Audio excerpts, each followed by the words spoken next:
Jai Hind, Jai Bharat, and welcome to Dev Talks. This is Aadi. A lot can be said about Pakistan, which is in bang in the news, but we need to get back to business here at Dev Talks.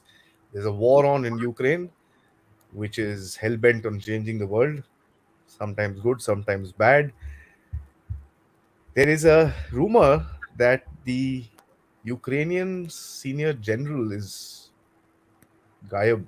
I'd leave that discussion and a lot more which is going to come across. I'm sorry about that with Major General Prabdeep Singh. Sir, good evening. Firstly, welcome to the show.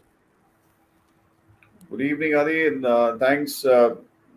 It's always a pleasure to be around and to discuss Ukraine. Ukraine remains, should I say, an enigma. This counteroffensive remains an enigma. We really don't know what's happening. And interestingly, we heard, in a big hoo-ha about the Russians having retreated a little from Bakhmut and the Wagner forces saying that they deserted and things like that. Well, I guess these are fogs of. There is always a fog of war. There is always misunderstanding. There is some withdrawals, some retreats, some local counterattacks by the enemy becoming successful. So these things continue to happen. And Bakhmut, with about I think 90-95% in the hands of the Russians, still continues to be. The victory seems to be elusive over there, and for whatever reason. But what we see happening around is the quantum of missile attacks has increased significantly, and the claims of the Ukrainians that there is a their missile shield, so to say, the anti-aircraft or the the air defense capabilities having been strengthened because of the Patriot missile system and the Iris anti-missile systems, which are existing defensive systems. So the missiles are being brought down.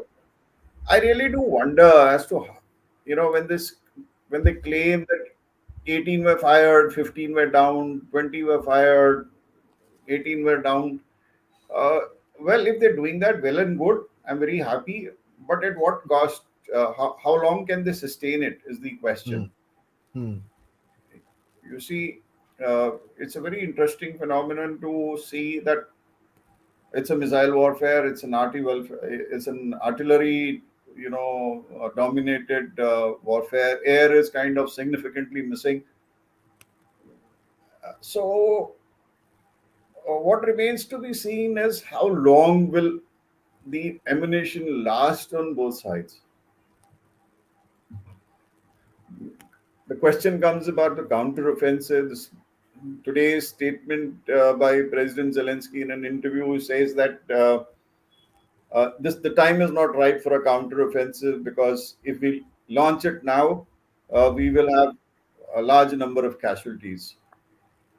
So, is he trying to hide, or is he speaking the truth, or is it actually the fact that he's still waiting for some more armaments? That's what he claims. He says we need more equipment and all that. So I don't know what kind of a counteroffensive is going to be launched and what the Russians are going to do if they're going to keep banging their head against fighting in the way they have been fighting in Bakhmut. Then I think it's going to be a very prolonged kind of a war on all sides. Uh, so, in my opinion, if it's going to be a prolonged war, is it in the interest of Ukraine? Russia can sustain. We have seen it. Russia will be able to sustain a longer war. But will Ukraine be able to sustain? Will the West be able to sustain? Is the question. Because the kind of divisiveness which is taking place in EU. Every day you have some one odd country which is going against the very essence of this war. As whether it is grains or whether it is energy or whether it is Germany saying that our equipment supplied should not be used in Russian soil, etc. At the same time, we see Poland and Germany, uh, getting at loggerheads. We see Poland becoming more involved in the war and more vociferous. We see Hungary getting against the You. NATO. So the dynamics are changing every day. A new element is being brought in, uh, and to many, this war may have become just another thing which is happening because it's become kind of mundane kind of an affair saying the Ukraine war is on. Okay, theek hai, let's see what's going to happen. But that's not the way we're going to be looking at it. I really appreciate President Trump, the ex-president of the United States, Donald Trump, coming up on air and saying in an interview with CNN, uh, "Make me the president, and within 24 hours, I will stop the war." And the interviewer asked him, "Is how do you intend stopping the war? Uh, will you call for a ceasefire? And are you going to tell Russia to, go back?" He says, "I don't care whether who wins or loses. What I care about is that I want them to just stop killing people." And I think that's a very sane statement. He says, "I want to stop people from dying." Stop the bleeding. Hmm. So that is a very, very sensible and a sane statement to make, because I think this is leading nowhere. Far too many deaths are occurring. Yeah. For no rhyme or reason. So, Let's hit the first one, sir. yeah. They say that the chief of general staff, General Zaluzhny, Valery Zaluzhny, is missing. Now, what's the story behind that? I mean, the general of the Ukrainian army is missing means it's a. And why this You thing see, came out is because the NATO chief wanted to meet him somewhere and they denied. what had happened was there was some NATO conference and he was supposed to attend, and they said he's not available. Then they said, "Why can't can he come out on a Zoom call?" And they said, "No, he's not available to come on a Zoom call as well." So, as far as what I know of and what I have heard and read is that while he was not uh, available, that is what their spokesman said. There is news to confirm and say that he has been killed in an airstrike stroke Hmm. a missile strike. Now, that is highly possible because the military headquarters has been shifted forward. Military headquarters has been shifted ahead of Kiev. And when a headquarter comes in, just for everybody's understanding, headquarters come along with a lot of communication equipment. So when when a headquarter moves, it's a very heavy organization which moves, and it sets up a new headquarters. And obviously, you want to be close to the battlefield. But what happens is, because you have moved forward and you've gone to a new place, the signal intelligence and the technical intelligence people, the tech int part of it, comes to play because emissions, a lot of emitters open up, while most of the communication may be encrypted. But the very fact that there is a concentration of large number of emissions taking place from a particular point, it is very easy to pinpoint the target, saying that this is an important target. कुछ है यहाँ पर. हाँ, कुछ है. So in most of the cases, when you do something like this, you also create a fake headquarter elsewhere to keep the enemy guessing as to where the actual one is. So this kind of a thing, I don't think these guys are into deception here.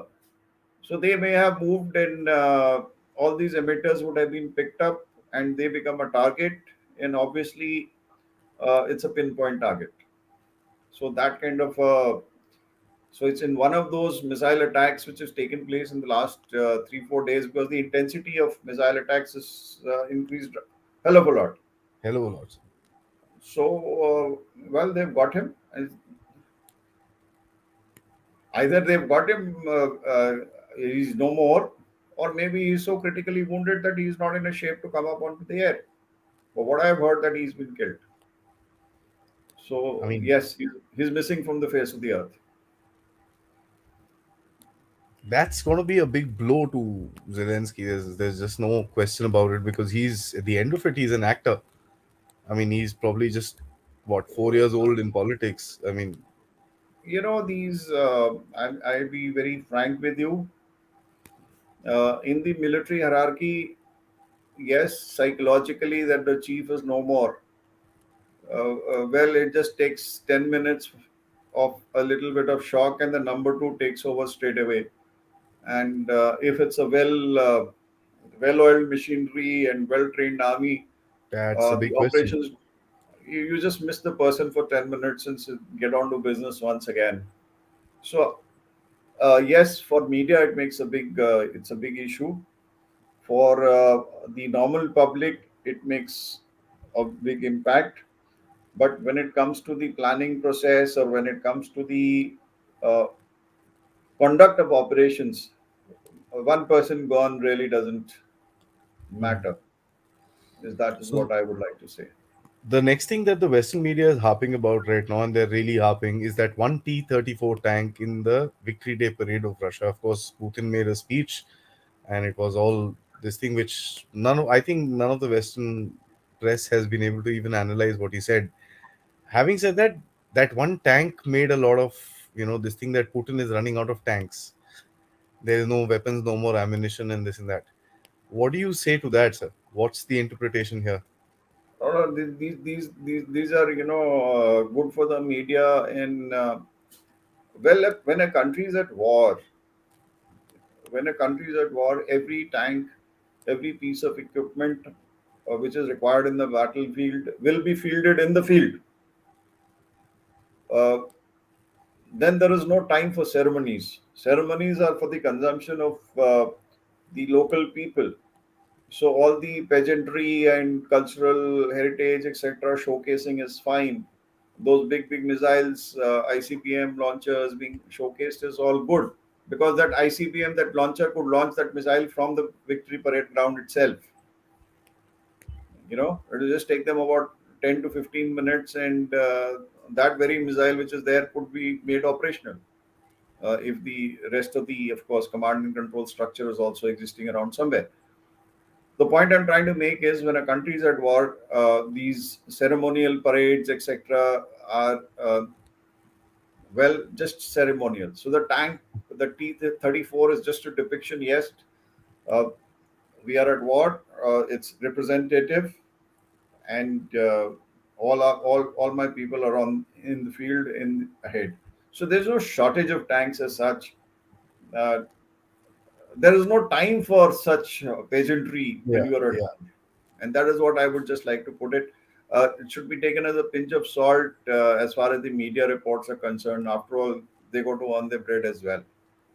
I also They, feel that last week's drone attack, I mean, I'm sure the Russian government doesn't want to get embarrassed in front of their entire public once again.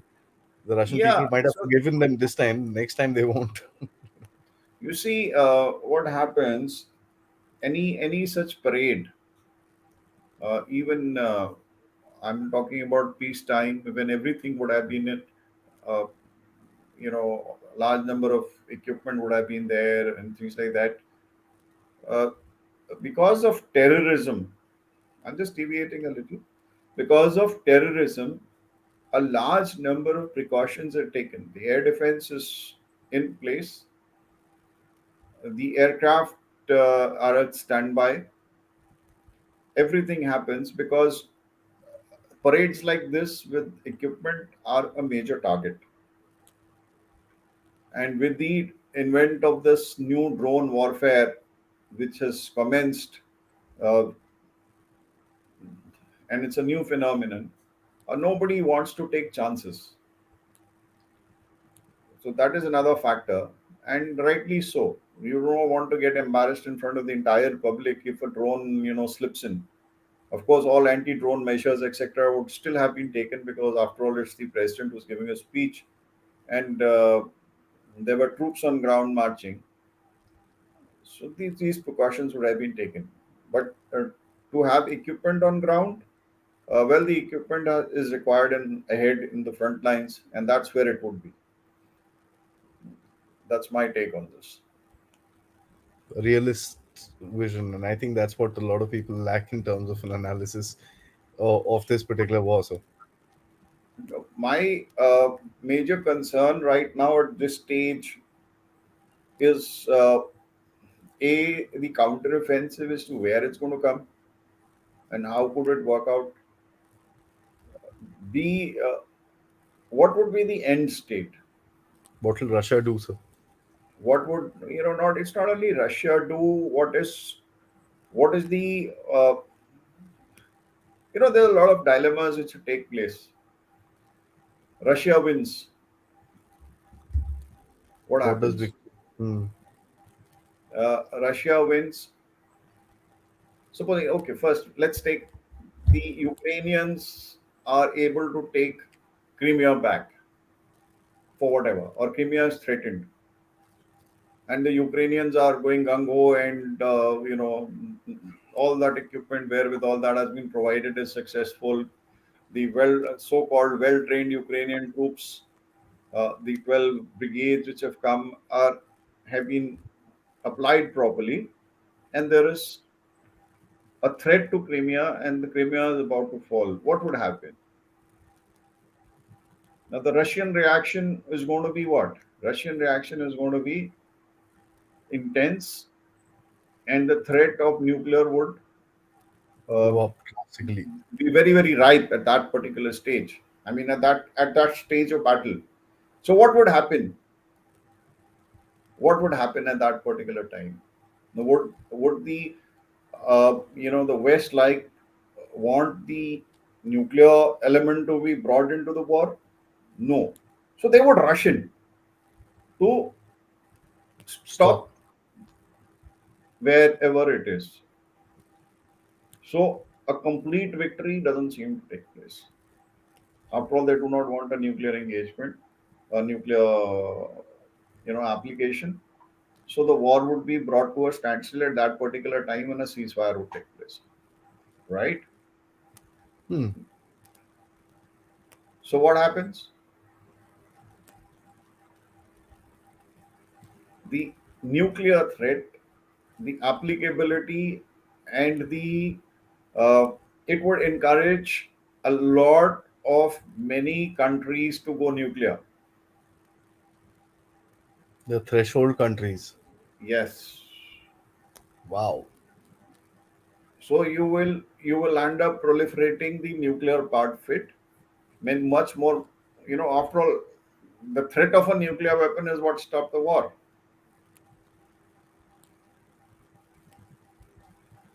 So let's have it.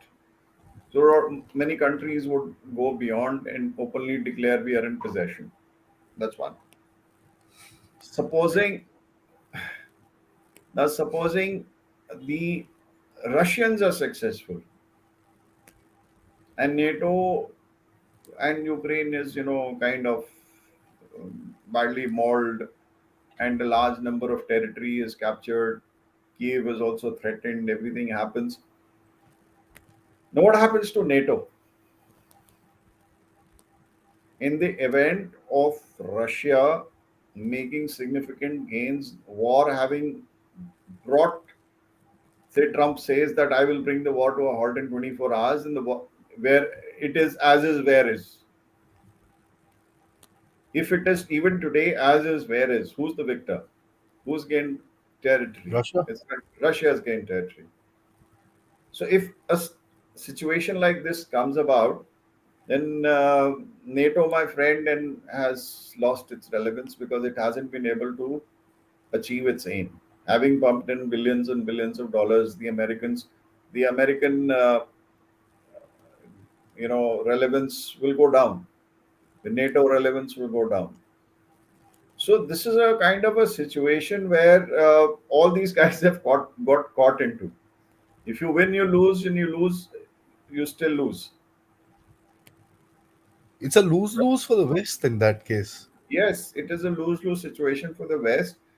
The only situation I see is stop the war and divide the country. You get some. Bus. Yeah. So that at the end of it all, that is going to happen. Like it, not like it. West likes it, doesn't like it. If you keep pumping and you keep talking about, fight till the last Ukrainian, well, my friend, you killed people, you've slaughtered people just to stay relevant in Europe, and it's not going to be really, people are not going to be forgiving. You did what you did in the Middle East. You did Iraq. You had 9/11. You did Afghanistan. You had 9/11. So now you do this. People are not going to be really forgiving. After all, you've displaced far too Millions. many people, killed so many male members of society. It's actually a humanitarian crisis. It is not a war, it's a forced war, it's a proxy war. It's not a war for a cause of that country, it is a cause Somebody it, else. for somebody else. It's a cause. Russians have a cause to fight. The Ukrainians, by force, have been forced to defend and fight, and now being prompted to retake captured territory because their reputation is at stake. NATO's reputation is at stake. The American reputation is at stake. So they're getting the Ukrainians killed. Like it or not, trust me, Ukraine will get divided, whether it's today, whether it's to end of 2023, or whether it prolongs to 2024. Uh, Slowly and slowly, they are going to lose. They cannot win until unless there is direct interference by the NATO forces. If they do that, then it is, stepping into World War III, It's, right? So of course they have options. They have a couple of options to say launch the counteroffensive and make Russia reel back. Uh, but how far will they be successful is a question. So we've got these three scenarios. Uh, yeah. yeah, I sent you these maps which I've Can I put them borrowed. up, sir? Yeah, I borrowed them from elsewhere. So with due regard to the originators. Now, this is this is a scenario which is actually, I would say, most likely is what they are saying. But then the Russians also know that this is more likely. This Hmm. arrow is the one which is, leading to this Military. metropole. The aim being that the sea down below is the Sea of Azov Sea. Basically, they want to cut off the route of supplies which are coming in from Russia from the east towards Crimea. So they feel that if they can cut this off and push the Russians back onto the towards the southwards towards the sea, and they cut them off, then Crimea will not be able to survive, and then Crimea will the Russians will kind of the only way they'll be able to uh, kind of feed Crimea will be through the bridge down below at Kench. That's which one was just the one which was destroyed Yeah. earlier. So this kind of operation is what they think is feasible. In my opinion, yes, but then the Russians also know it, and they have dug down. They are prepared to receive, and they also fear this. The second scenario, as we see, is that this is the red line, the red arrows are where the Russians are sitting, and the blue arrows are where the Ukrainians are sitting. So they could exploit all across this front, uh, attack on a wider front, see where they are weak, where they gain success, and then go in that particular Mm. area. Mm. In the third one, we see a different options. The one in the center is where Bakhmut is, and they feel that they could encircle Bakhmut and try and cut him off, and then take back Bakhmut. And down south, they're looking at coming absolutely at the land bridge, at the Zaporozhye approach. And in the north, they're looking at where the arrows pointed, going into uh, the northern part. Urban Donbass. Mm. Yes, northern Donbass. So these are the kind of three scenarios. Of course, these maps are copied from elsewhere, and that is the Institute of Studies of War, which is taking out these maps. So this is just what I was trying to say is that there are various scenarios being played out. Or the Now, one when that you explained last time, that yeah, straight into Russia. so that they're not talking about, right? If I had to do it, I don't see no activity taking place there. But then it is kind of felt by NATO that they don't want to take the war into Russian territory. Now, this sounds to me as a bit of bit strange, because if you're not going to take the war into Russian territory and you're going to keep fighting in Ukraine itself, well, I think you're not going to get much gains out of it until unless the capital is threatened, until unless significant territory is captured. How will Russia want to trade it? Now, if I have to trade Donbass, okay, fine. I mean, it really won't make a difference to me. A little bit of Donbass gone. But if I have to trade actual Russian territory, yes, I can't. That's then I have to save my face. That's Mother Russia, sir. Mm. That's Mother Russia. So nobody is thinking on those lines. If I had to do it, I would do it that way. I would take the battle into Russian soil. As it is, I'm doomed. You see, as it is, I'm doomed. I'm finished. Now, how will the Russians attack? They can do attack whatever they want to, but before they counterattack and try and dislodge me, at least I have gained some territory. I have some bargaining tools. I have some bargaining power with me. So this is what they got to be looking at.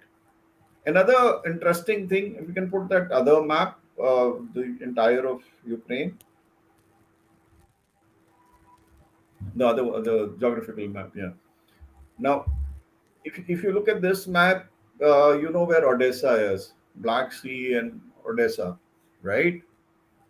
Now, keep going westwards, down west. You have this place called Ismail written over there. At the border of Romania. Yeah, at the border of Romania. You see this pocket over there between that Mhm. small isthmus and is that pocket south of Moldova, then Odessa. Now, if I were to do it, I would be looking at these areas. I would be looking at having a complete hold over the Black Sea. But I was going through a lot of. I read a little about it today, and I discovered that there is a consistent battle going on in the Black Sea itself. We keep talking about what we've heard is the sinking of the Moskova, and that's about it. Hmm. But actually, there are a large number of actions which are taking place. If you see the Sea of Azov, place called Berdyansk, right Hmm.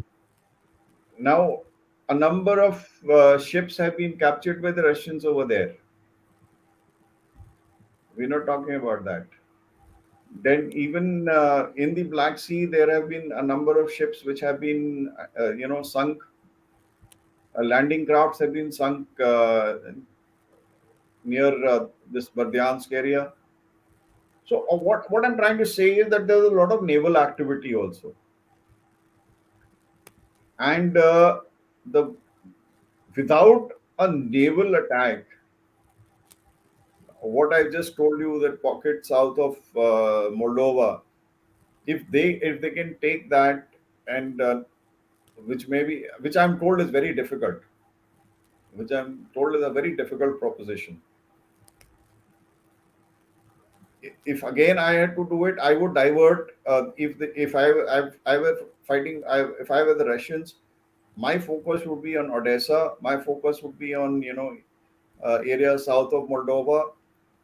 And how Hmm. would I do it?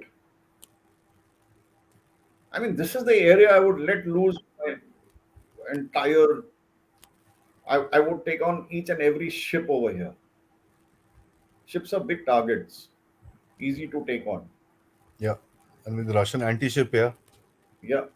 So why, with all the air defense being concentrated around Kiev and all that, and I'm sure these are relatively easier targets as far as the missiles are concerned, and downing the missiles will be not so easy.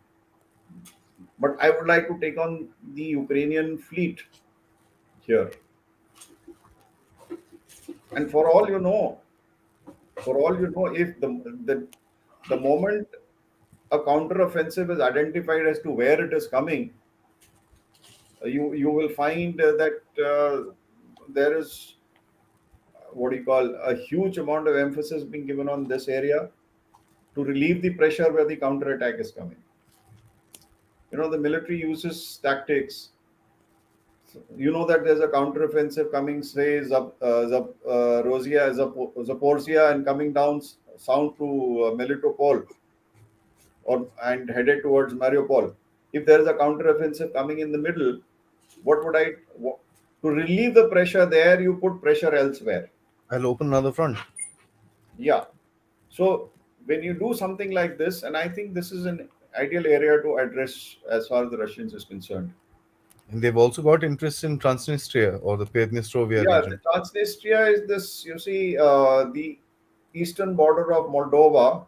You see the Nistru River, which is flowing from north to north, west to southeast, right? So that is that strip, which is the Transnistria strip. So the point I'm trying to make is that all these possibilities exist. Now, Kiev, in the order of importance, uh, Russians, you know, application of forces, they would be looking at Odessa and the area south. They would be looking at coming down towards Kiev once again. Because last time when they came in, they were ill prepared. Uh, they had come with a different purpose. But now, when they come in, they will be coming proper, with well prepared, with the aim of taking Kiev. Hmm.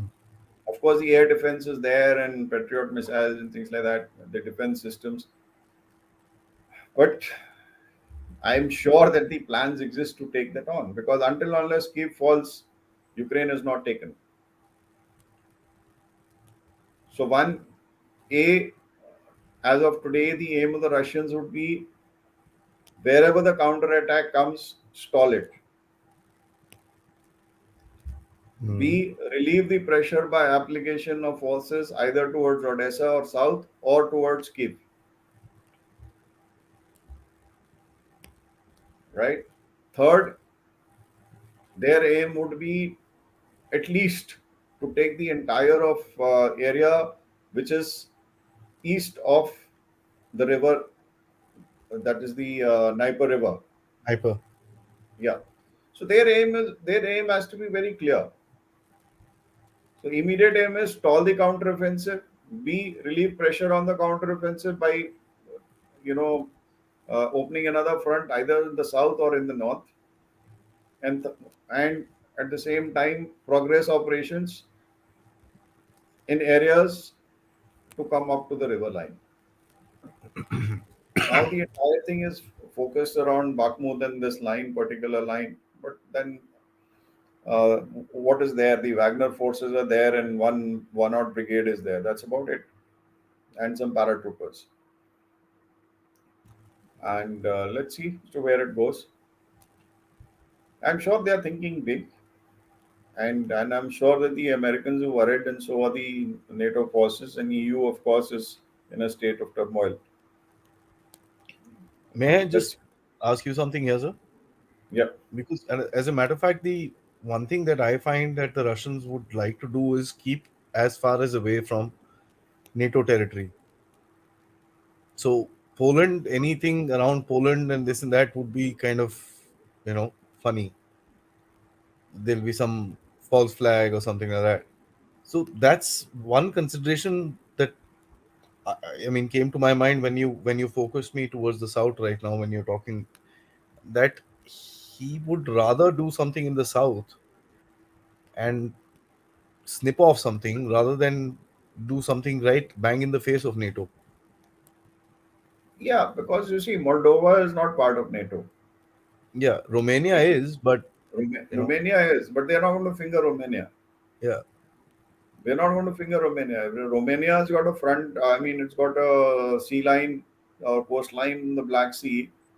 Uh, they're not going to finger that. They're looking at south of Moldova. They're looking at. You see, I think what is being happened is Poland is also getting a little aggressive and little ambitious, uh, and perhaps is being forced to take a bolder step by occupying a part of Western Ukraine. So the interesting thing I saw one more map is that the end result would be that Ukraine, the western part of Ukraine, this area of Lviv and Rivne and Ternopil and all that area, whatever is there, would be occupied by Poland, Poland. and Russia would take the Donbas area, and Russia would come up, take these, coastline, the entire of the Black Sea coastline, and thank you very much. Ukraine would be left with a little bit of territory in the center, which is existing in the center, and this is quite possible. This is quite possible that Poland also says, "Okay, chale haath, मैं भी हाथ मार लेता हूँ." So I've got तो an फिर सारे खड़े हो opportunity. जाएंगे sir. Uh, so that is what it is. Hungary also has that land. Romania Yes, claims Hungary land here. claims. Yeah. So all Romania these claims big, the whole of Moldova, as a matter of fact. So correct. they've got they want Way to swallow up a country itself. way back, I attended a workshop that is early warning and preventive measures. This was with the UN Staff College. And I did attended that in Budapest. And the country that we took and played the war game on was Moldova. So Moldova was always in the horizon, and I'm talking way back 2002, or was it three? Three, I guess. That we are war game Moldova, because a lot of, It's a very Moldova is, small country. Hmm. yeah, small country, but then everybody is trying to influence them. The Romanian influence, the Ukrainian, Russian influence, all that is there. I mean, the So Ukrainian, the Moldovan president Maya Sandu. She sounds like a very Indian name, but she's not. But she's been, she went on a little bit of an aggressive. Then there was a little bit of a coup sort of a thing that happened. Her ex president was put in jail and this and that. She's been in turmoil since this whole thing has started. So it's very eerie. yeah, because I guess they are also very cautious of the fact that the Russians are coming to their borders, Borders. Hmm. and they are not part of NATO, and they do not fulfill perhaps the criteria for being part of. And if they join, what will happen? Things like that. So obviously, everybody is worried, and the whole premise is that the Russia aims to take over Moldova and move westwards and try and regain all the lost Soviet states, and that is the logic being given to him in Russia by NATO. One thing But that the Russians know, that they won't take any territory that doesn't speak the Russian language. obviously, They won't do that again. very true. Yes. Guys, I have one more question with sir, and then after that, I'm going to get into your questions. So please don't forget to like the video, subscribe to the channel. Taking a break from Pakistan, man. I mean, Ukraine is very important. Uh, Although there's just so much moving in this war, and there's so many moving pieces. Anything can actually happen, and if the Ukrainian general has been taken out, then they can be. And I'll the question that I wanted to ask you is that when the attack on the Kremlin happened, a lot many in Russia said Ukraine is going to pay for this. Is this the payment? Yeah. Obviously, you saw the missile attacks, the intensity of missile attacks, which commenced post that drone attack on Kremlin. So obviously, I mean, any country worth its salt is not going to keep quiet about the whole thing. And then they were worried about their victory parade also. And it was also claimed that it is the post the victory war, the counter-offensive would be launched. But nothing of that sort has happened. And Russians are not going to spare. I mean, the way they are using their missiles and the way they are using their artillery, they would only use this when they know that they have adequate Stocks. stocks, when their production line is working. So point I'm trying to make is the Russia has at no stage wanted to go all out. And this is something which intrigues me and amuses me many a times as to how come they're not doing that all out thing. What is stopping them from going all out? Are they wanting to not to escalate it beyond a certain stage? They're not using air to the extent that they should. Now only little bit is started, so there's some air Yeah, attacks started up, but correct. it's not But as much as you would expect. Yeah, yeah, the air defense capability, as was predicted in the leaks, also is up to the end of May, right? khatam. Now, what is Russia waiting for? Is Russia playing around with NATO? I mean, just put it. I mean, retribution of taking on a chief is good enough. But what I've repeatedly told earlier also, you take on the targets in depth. You start from the depth. You take on logistic targets, oil dumps, ammunition dumps. You take on headquarters. So once the headquarters have been targeted, your ammunition dumps have been targeted. That is, the railways, lines have been targeted. So when you target all this, then it becomes easy to fight in the front because you know that there's nothing which is going to flow out from the rear. The command and control elements have gone. The logistic elements have gone.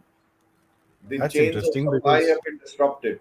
So when all that happens, that's the time to actually take on the enemy. that's very interesting that you say that, because the kind of explosions that we are seeing are far larger than what we are used to see in terms of the photographs and the videos that come out. I mean, the size and scope are massive. So interesting is that ammunition dumps, collection Yeah, points. You see, how does ammunition arrive? Ammunition arrives on trains. So you take on railway stations, you take on railway lines, you take on railway bridges. It is a straight giveaway where a train stops to load ammunition and stops to unload ammunition. These are giveaways. The Today the battlefield is so transparent. You can pick up each and every movement. You can pick up everything on ground. As I said, resolution is about zero point 0.5 meters and going less by the day. So when you're looking at zero point 0.5 meters and coming down to zero point 0.1 meter resolution, uh, you can actually see what is there on ground. So when you pick up all this, you can pinpoint and you can target and you can get these things on. And not everywhere are you do you have all these air defense, anti, missile defense which is there. So they're going to be targeted, and that's how wars are fought. Whether it was in our Indian context, if you look at it, that's how you take on airfields, you take on naval dockyards, you take on refineries, you take on communication centers, you take on industries. Those are the targets. Those are strategic targets which have to be taken on. So if they've unleashed all this as a retribution and taken on a chief, uh, well, I think they've got much more up their sleeve, because all these targets are pinpoint targets. They're not targeting for the sake of wasting ammunition. They're not going to waste missiles and ammunition on stupid targets. All targets have a purpose and identify targets which will have an effect on the uh, battlefield. Yeah. That's interesting, sir. That's in. I mean, it's a very tactical thing that you've kind of brought Yeah, about, but that's a war is not a simple thing. It's that is where there was a statement I read, which was very interesting. Raw troops, poor quality soldiers, or ill-trained soldiers handling high value or sophisticated equipment. That is the Western equipment.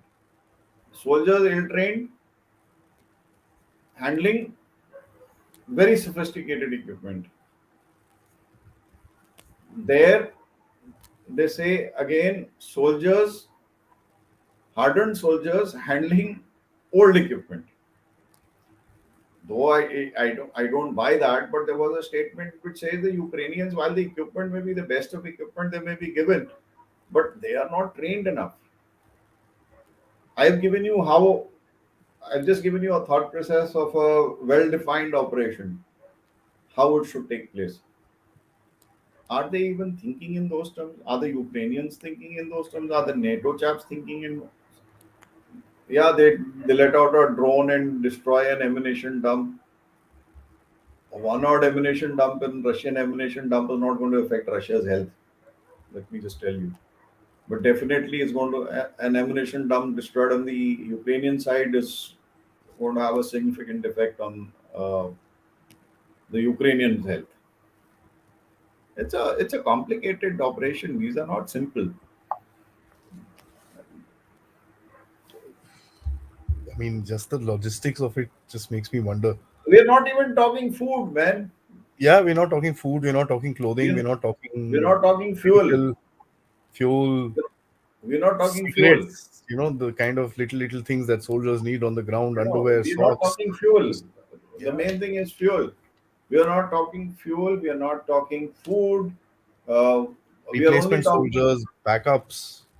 We're only talking ammunition. We're not talking medical care. We are not talking helicopters at all in this operation. If you heard of a helicopter operation, helicopter attack, helicopters coming in, destroying something, going back. We don't even talking about that. Initially, we did. Somehow they found it not viable or something. I don't know. है ही नहीं sir उनके पास. This is a very interesting war which is taking place, which is Uh, a medieval war being fought with sophisticated weapons. And we only know what's there in the public domain. What the hell is the reality? And what The kind of reality, the reality SIGINT on the reality on ground is trench warfare. Yeah, नहीं sir, it's but hand वो to hand. Elon Musk Starlink आपने बताया था पिछली बारी कि Starlink की बत्ती बंद कर रखी है रशियंस ने. Now Yeah, that is, I mean, and that's where you now start putting stuff together.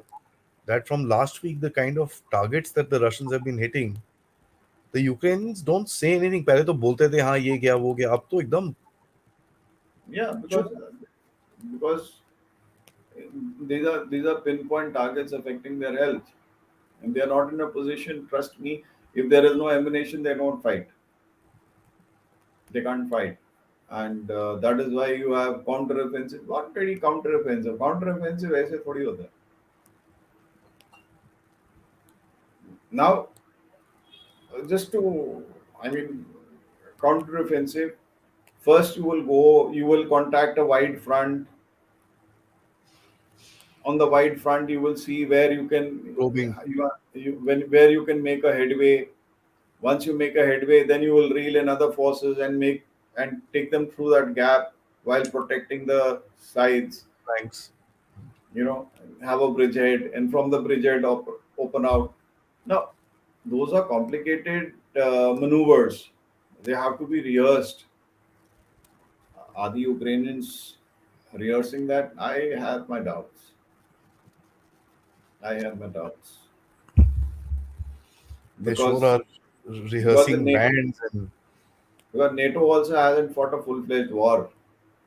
Nor of the NATO countries fought a full-fledged war. They have only got engaged in Afghanistan, and Afghanistan is not war. It was more of low those are small intensity team combat. Yes. operations. Hmm. Those are small team operations that they carried out, which they carried out well, no denying. But a proper, well-conducted war, I'm afraid none of these guys have. All out comprehensive war. Yes, sir. Yeah. Let's get into some questions, sir. And see, guys, as I said, like the video, subscribe. Most importantly, spread the word. Very, very critical so that we get everybody talking about these kind of issues. India must learn, and we, as people who are enthusiastic about defense and related things, we must also listen to what's happening in these countries because there are a whole lot of new things coming out. You can contribute to the Dev Talks efforts with the QR code right above there, or become a member, or send us a super sticker or a super chat, which is what Rohit has done. Thank you so much, Rohit. You say, could the war spill over to Moldova? You hinted towards this. Any other comments, sir? No, not at the moment. It, you see, what is feared is that after Ukraine, if that's what the West fears, that once Ukraine is done with, and Ukraine has been captured, maybe after about 15, 20 years or maybe 10 years, Russia will say now it's time to, take on Moldova. Hmm. So it is only after Ukraine is done and dusted and consolidated. So that is a fear of the West, and that is the fear of Moldova as well. Uh, is it spilling over at the moment? No. Will it actually happen subsequently? Can't say. I mean, the whole thing with Transnistria is quite dangerous, as a matter of fact. So Yeah. that's, I mean, it's a funny little country, huh? With CCCP is still written there. This is trip. They've got they've got Stalin on their, yeah, Lenin on their currency, and they still follow everything from red Soviet Union times. And the best thing is they're very happy actually. The people Yeah, are that's very the best. happy there. They're very That's sorted the best. and yes. Rahul says, even though says it's neutral, but many Indians privately want Russia to win the war. But we have nothing against Ukraine and sympathetic for them. Your thoughts on this, sir? Most of us, when we say we want Russia to win, we are not looking at that. Uh, and we have nothing against the Ukrainians as well. Understood, we have nothing against the Ukrainians. And We were buying equipment from Russia also, and we were buying equipment from Ukraine also. Ukraine also. All right, we're buying a lot of palm oil and things like that. The a lot of agro products were being basically palm oil was being bought from Ukraine. Now there was trade, but what was happening with Ukraine was that it was supplying more equipment to Pakistan, and Pakistan had been able to get around them and get their tanks, etc. So Ukraine has been supplying a lot of equipment to Pakistan, and Pakistan is, as we all know, a country which we really do not trust, and we don't like them as our uh, neighbors. Russia, on the other hand, has been supplying us equipment for a very long time, and Russia and India go back. I mean, uh, since independence, right? So, and they've been supportive of India in the UN. That Russia is the country which we relied on for all vetoes, etc., and putting pressure on the United Nations. So, do we want Russia to win? I would say today's thought is that as a responsible country, we would not want to see a war taking place Itself. itself. We would why are we kind of inclined towards Russia is because this war could have been avoided, and it was thrust upon, and the very nature of war is something that has not been appreciated, and that is why we are kind of non-committal and not making comments either against the Western and the NATO forces, and nor are we anti-Russia. So it's a very fine balance that India is maintaining, and trust you me, India is doing it very well.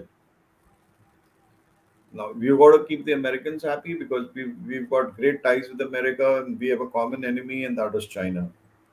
We have to we rely a lot on Russia, so we have to maintain our what do you call allegiance.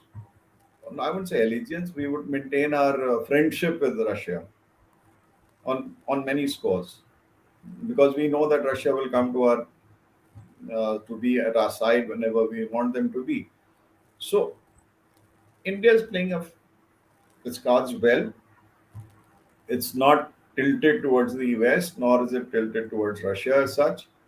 As I said, the strategic autonomy is what we are maintaining, and as Indians, we would like this war to end. And you've seen the statement of the Prime Minister. Uh, you know, our Prime Minister has very categorically said that we need to put an end to this war. And that is what at least I also believe in because this is a war which is not warranted, which could have been avoided. I mean, a simple statement I would like to make: if what if Ukraine was neutral and not part of NATO? What difference would it make to the rest of the world? Nothing. Ukraine could have enjoyed whatever perks and privileges it does as a EU member. It could have become member of the EU and enjoyed whatever it wanted to. It could have had friendly relations with Russia and continue to be a buffer state. I mean, pure It didn't make proxy war, not appreciated, not required, could have been avoided. Yeah. absolutely. I think there's a whole lot people the world has missed about this whole situation. It's eh, there's so many missed opportunities. I mean, which are it's just tragic. It's just tragic, sir. This is a tragic war. This is Yes. sad. General sir, how long can we expect the war to last? Will this last till this year's winter? The way it is going, and I would agree with you. Uh, People are looking at it going beyond 2023 and maybe into the next year as well because the gains being made are so minimal. Uh, it's being fought block to block. At least that's the meat grinder part of it. and the West is not relenting. West is pushing Ukraine to not compromise until they have taken back Crimea. The Russians will not let that happen. So I think big time egos are at play, and the war will continue to last. Uh, the way it is going is going to continue to last. There's not going to be a decisive battle, is what I want to say. I think that's what a lot of people are waiting for, sir. Advisor says, General Sir, many thanks for teaching us tactics. That I second. Uh, will Russia attack before Ukraine does to prevent the attack itself? I think so. They will do it. A feint of a feint, sir. No, you see, as I said, you hold wherever a counter attack comes, you have adequate forces to stop them where it is. Now, Not if you bad. have That's been able, if you have been able to stop them and you've got adequate forces and you're covered by air and you're covered by artillery and you're blasting them by holding them, and if you've been able to blunt that with your defensive, which they've prepared over 800 kilometers, that line that they've prepared, uh, how long will that line hold? I don't think it has much of relevance because today, the tanks, etc., can just go over there. But how many tanks do they have? Are they going to apply the entire lot of tanks that they're going to receive on a narrow front? If they do so, maybe yes, they will achieve some pincer movement like that, may achieve something. But the moment the Russians know that your pincers or your counter-offensive is coming in this particular direction, trust me, my friend, they are going to come up somewhere else. or they will just level that That place that down. they will come here, they will come somewhere else where the Ukrainian front is exceptionally weak, and then they will drive a wedge and thank you very much, Kiev. When the world attention is toward that, they will hold on and come from somewhere else. They've got That's a, adequate forces, they've got adequate ye- troops, they've got adequate tanks, and the best. The Yes, they lost a lot of equipment in the beginning. Doesn't mean that they don't have any more. The aircraft is still there. The missiles are firing day in day out. I think they got a plenty of arsenal, and they're prepared to fight most the West. importantly. All these years, they've been prepared post 1947 or whatever, Second World War. They have been totally prepared to fight the West, and they've been building up their arsenal over a period of time. So they're not short of equipment. They're not short of ammunition. They'll never be. Yeah. But that was a good question. I mean, whoever you are, Mr. Advisor, I don't know where you're from or who you are. This is the first time I've seen you here. Thanks, but that was a good question. I Uh, would do it. I would do it. I would just hold this guy and everybody come in straight away. But once I would only do it once I have identified where you're going to come. exactly, Then, yes, sir. yeah. Exactly where the this thing comes from. So Rahul asks another very good question. So he says, "Did Ukraine recently shoot down a Russian hypersonic missile?" You've given a little bit of a hint on that.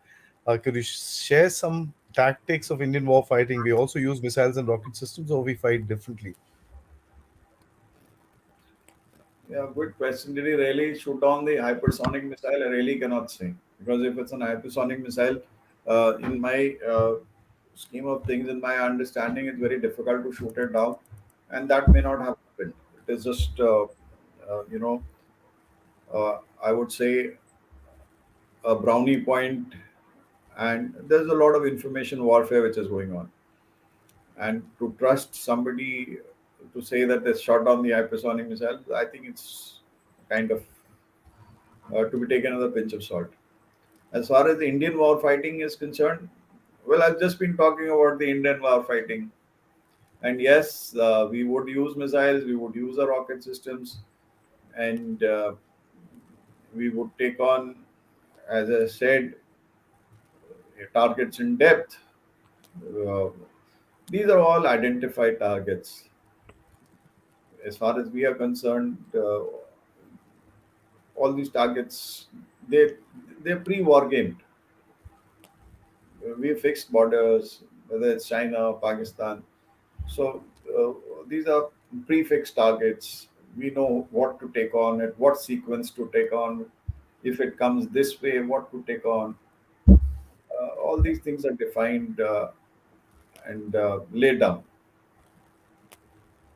The Air Force knows what to do. The artillery people know what to do. The rocket guys, they know what exactly to do, what target to take. So for, that's how it is going to be. We're So pretty Mr. good Mr. in all Advisor honesty. says he's from Russia. Okay. Hello from Russia. Fantastic. Interesting. So it's similar question. So I'll take this up. It says Rishikaran Dev Jyoti says Punjab border has a similar terrain as in Ukraine, riverine plains. What are the lessons learned for our forces? Good, a very good question. I was a brigade commander in such a terrain, so I know exactly what you're trying to say. It's not easy to fight in a riverine terrain. You have so many canals, you have so many water bodies. Rivers. You have canals which are lined, which are unlined. When you say lined means there's lined with bricks. Some are unlined. Some rivers are there. Rivers are, the terrain along the rivers is different. So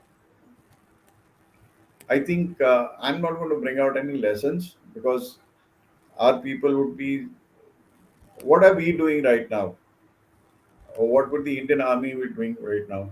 It's doing exactly what you're saying. Looking at what the outcome of the war is, how the war is being fought. Uh, are they are they doing the right thing? How are they employing the drones? Because the drone warfare is something which is new all over the world, and all that would be studied. We have, the College of Combat, where the war games would be conducted, and the lessons of this would be studied. The Staff College, where the officers would be brainstorming this. The military operations guys, the perspective planning guys, the everywhere this would be getting studied in a greater amount of detail. So uh, at the NDC and everywhere, the large number of lessons which would have been already brought out, culled out of this, and everybody is watching this war very keenly because it has, it has a lot of implications, and we would be studying this not. Uh, Not just to study, the western part of it, Punjab. We would be also be studying the northern borders against China because the prime contest is with China. So how would China perhaps apply it, and what are the effects? Say a missile attack takes place. What is the kind of an effect it takes place? China's rocket forces, the PLA rocket force, is a very potent force. What are the targets they would like to take on and things like that. So a lot of studies at the moment would be going on. I'm out of it, and so I don't want to comment. But yes, definitely a large number of lessons uh, would have been taken out from here. Highlander boss says, great talk, loving it, Jai Hind. How long do you see the war dragging on? I think Sir has answered that. Time is on the Russian or the NATO side. Please do take into account EU economy is under severe stress and of the US. Comment, sir.